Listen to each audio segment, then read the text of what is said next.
ये यूनिट 1 का second topic है। Indian English poetry of first phase and Indian English poetry of the second phase.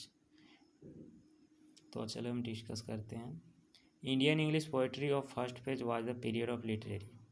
Indian English poetry जो first phase है वो साहित्य का दौर था। पीरियड मतलब दौर। Indian English poetry before independence known as pre independence Indian English poetry. आज़ादी से पहले के पोइट्री को pre independence Indian English poetry कहा जाता है। India is a multi language country. Multi language मतलब होता है बहुत सारी भाषाएं बोले जाना। तो इंडिया में बहुत सारी भाषाएं बोली जाती है। Each one has one literature and history, जिसमें सबका अपना अपना साहित्य और इतिहास है। मेकिंग इन्फ्लुएंस, जो प्रभावित करता है कल्चर एंड सोसाइटी, कल्चर और सोसाइटी को। That can see in Indian English poetry, जो हम लोग इंडियन इंग्लिश पोइट्री में देख सकते हैं। When India was the under the British rule, when Indian was the under of the British rule, जब भारतीय ब्रिटिश रूल के अंडर में थे, मतलब गुलाम थे। नो डाउट स्ट्रगल हार्ड, तो बहुत सारी मेहनत करनी पड़ रही थी, बहुत हार्ड वर्क करना पड़ा था। But the same time the British influence Indian society and introduce in the world, परंतु उसी समय ब्रिटिश भारतीयों को प्रभावित किया, उसके सोसाइटी को प्रभावित किया और विश्व में इसका परिचय करवाया। During the colonial period the Indian society got influenced by the western society. Western society मतलब होता है पश्चिमी सभ्यता, पश्चिमी समाज जो होता है, जो इंग्लैंड जैसे हो गया। इंग्लैंड ही आक्रमण किया था ना, मतलब इंग्लैंड ही कब्जा किया था ना भारत के ऊपर। ड्यूरिंग द कॉलोनिकल पीरियड, कॉलोनिकल पीरियड मतलब होता है ब्रिटिश पीरियड जो होता है वही है। During the कॉलोनिकल period the Indian society got influenced.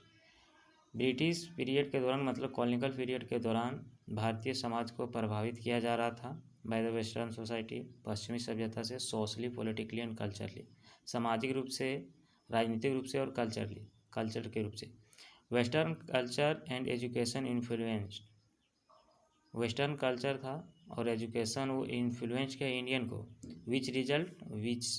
Which change western culture, इसका परिणाम ये हुआ कि हम लोग वेस्टर्न कल्चर में बदल गए। But not completely change, bracket में है बट नॉट कम्प्लीट चेंज, पर परंतु पूरी तरह से हम बदल नहीं गए थे। Pre independence Indian English writing was the cross fertilisation of two culture. Indian pre independence मतलब आज़ादी से पहले का जो राइटिंग है वो दो कल्चर है, उसका मिक्स फर्टिलाइजेशन है। फर्स्ट है इंडियन कल्चर एंड सेकंड है वेस्टर्न कल्चर। पहला जो वो भारत की जो सभ्यता थी वो, और दूसरा था वेस्टर्न कल्चर मतलब पश्चिमी देश का जो सभ्यता था उसका, दोनों को मिला के और इंडियन इंग्लिश राइटिंग बनाए। India is a address of many popular writer. India में बहुत सारे पॉपुलर राइटर के जगह है। एड्रेस मतलब वही हुआ।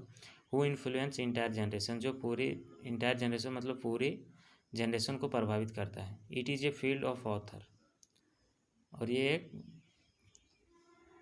फील्ड मतलब क्षेत्र होता है। ऑथर मतलब लेखक होता है, राइटर होता है। तो एक ये राइटर का क्षेत्र है, मतलब जगह है।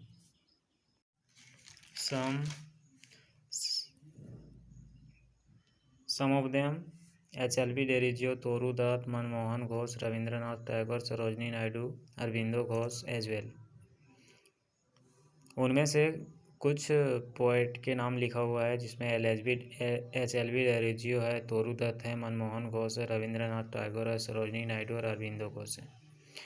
अब HLB डेरिजियो के बारे में कुछ पढ़ते हैं। HLB Derozio was the Anglo Indian poet. Anglo Indian मतलब होता है कि या तो उसके मतलब जो फादर या तो मदर कोई एक ब्रिटिश और एक इंडियन होंगे। He was the lecturer in Hindu College at Kolkata. वो हिंदू कॉलेज कोलकाता में लेक्चरर थे। He started to write poetry in the early age. ये बहुत बचपन नहीं कह सकते, जब से इसे ज्ञान हुआ तब से ही ये पोइट को लिखना शुरू कर दिए थे। He loved India and nature, ये इंडिया को प्यार करते थे, इंडिया को और नेचर को, प्रकृति को। As a poet he was deeply influenced by the Lord Byron, P B. Shelley, John Keats and Scott. As a poet के रूप में ये जैसे हो गया Lord Byron, P B. Shelley, John Keats and Scott से बहुत प्रभावित हुए थे। He wrote poetry in romantic style. ये जो पोएट्री लिखते थे वो रोमांटिक स्टाइल में होता था। The major theme of his poetry are love and death. जो इसका मेजर थीम था इसका पोएट्री का, वो लव और ये डेथ के बारे में ज़्यादा लिखते थे। द इम्पॉर्टेंट वर्क, इसका जो इम्पोर्टेंट वर्क है, पोएम है, जो 1827 में लिखा गया था, द फ़कीर of Jahangira, to India, harp of India, ETC। तोरूदत्त। अब तोरूदत्त के बारे में जानते हैं। तोरूदत्त वाज ये बंगाली ट्रांसलेटर। तोरूदत्त जो थे वो बंगाली ट्रांसलेटर थे। And she was the first Indian poet. और ये फर्स्ट इंडियन पोएट थे who wrote in English and French. ये फर्स्ट इंडियन पोएट थे जो फ्रेंच और इंग्लिश दोनों में से लिखे थे ये poetry. He was leading poetess in of her time. जो पोएट्री होता है, जो पोएट होता है वो इसके टाइम की वो लीड कर रही थी। The major theme of her poetry was longing and loneliness. जो मेजर थीम होता है पोएट्री लिखने का, इसका जो लॉन्गिंग था और लोनलीनेस था, अकेलापन, और जो दूर होता है ना, दूर कोई रहता है उसके बारे में लिखना। She known for volume of poetry. ये वॉल्यूम ऑफ पोएट्री के नाम से भी जानी जाती थी। Her famous poetry are Sita, Lakshman, the lotus, the tree of life. इसका जो फेमस पोएट्री था वो था Sita, Lakshman, the lotus, the tree of life. अब आगे Manmohan Ghosh. Manmohan Ghosh was an Indian poet. He was a brother of Aurobindo Ghosh. Manmohan Ghosh जो वो इंडियन पोएट है और ये अरविंदो घोष के भाई हैं।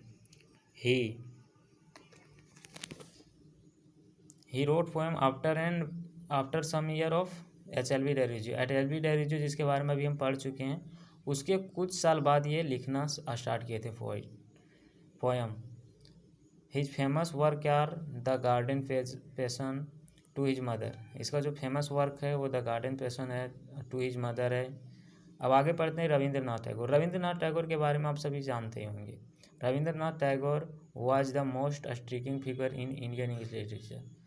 मोस्ट स्ट्राइकिंग फिगर मतलब बहुत सा जाने जाने वाला। मोस्ट स्ट्राइकिंग फिगर मतलब बहुत ही जाने जाने वाले ये इंडियन इंग्लिश लिटरेचर में से थे। He road more than 100 short stories. ये 100 से भी ज़्यादा शॉर्ट स्टोरी लिख चुके थे। He was the first Asian who won the Nobel prize in literature for his famous book Gitanjali in 1918। ये फर्स्ट एशियन थे जो नोबेल प्राइज जीते थे लिटरेचर में। इसका फेमस बुक था गीतांजलि, जो 1918 में पब्लिश हुआ था। ही वाज आल्सो रोट ये ग्लोरी ऑफ शॉर्ट स्टोरी। ये बहुत सारे शॉर्ट स्टोरी लिखे थे, such as grandmother, Kubla Khan, the postman, ETC। Rabindranath Tagore wrote poetry after and before the independence of India. Rabindranath Tagore आज़ादी से पहले और आज़ादी के बाद भी पोएट्री लिखे थे। He wrote our national anthem in 1950 which is Jana Gana मन। ये हम लोग के जो नेशनल एंथम है, जो राष्ट्रगान है, जन गण मन, वो भी लिखे थे। Sarojini Naidu. Sarojini Naidu was a Indian poetry. Sarojini Naidu एक भारतीय पोएट्री थी। Who was also known as the nightingale and Bharat Kokila. जो भरत कोकिला नाम और नाइट एंगल के नाम से जानी जाती थी। This title was given to her by Mahatma Gandhi. और जो इसको ये उपाधि दिया गया था वो महात्मा गांधी के द्वारा दिया गया था। The popular poetry is village song, song of Radha, song of nature, ETC। Aurobindo Ghosh. Aurobindo Ghosh was an Indian philosopher. Aurobindo Ghosh एक भारतीय फिलोसफर थे। He wrote poetry before and after the independence of India. ये भी रविंद्रनाथ टैगोर के जैसे ही भारत की आज़ादी से पहले और भारत की आज़ादी के बाद भी पोएट्री लिखे थे। He was the editor of newspaper like Vande Mataram. ये वंदे मातरम न्यूज़पेपर के एडिटर भी थे। The central theme of his poetry is evolution of life. इसका जो सेंट्रल थीम था, जिसको मेजर थीम कहते हैं उस पोइट्री का, वो था evolution of life. His poetic period was 60 year. इसका जो पोइटिक पीरियड था 60 ईयर तक ये पोइट लिखे थे। In his 60 year poetic period he wrote following poetry.